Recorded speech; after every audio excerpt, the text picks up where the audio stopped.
ताज्या बातम्यांसाठी महान करेला सबस्क्राइब करा आणि बेल आयकॉनला क्लिक करा।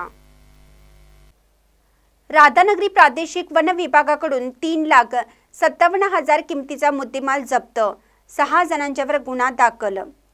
सरवडे परिमंडळाच्या कार्यक्षेत्रात शिकार आणि वनवा प्रतिबंध करण्यासाठी वन विभागाचे पथक रात्री गस्त घालत होते।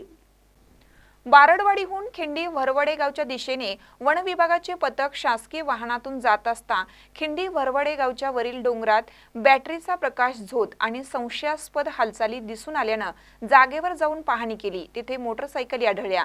तिथं दबा धरून बसल्यानंतर आरोपी हे मोटरसायकल जवळ रंगेहात सापडले।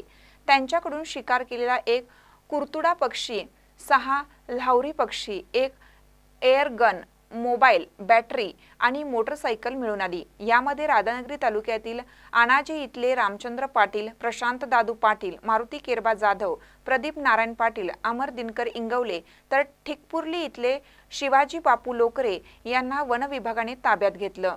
त्यांच्याकडून शिकार केलेला एक कुरतुडा पक्षी, 6 लाहोरी पक्षी, एअरगन, मोबाईल, बॅटरी आणि मोटरसायकल असा एकूण 3,57,000 किमतीचा मुद्देमाल जप्त केला। त्यांच्यावर वन अधिनियमानुसार गुन्हे दाखल करण्यात आलेत। या कारवाईत वन क्षेत्रपाल विशाल पाटील, वनपाल एस.बी. भाट, वनरक्षक जितेंद्र साबळे, राधेश्याम गुसिंगे, एम.डी. अंगज यांनी सहभाग घेतला होता।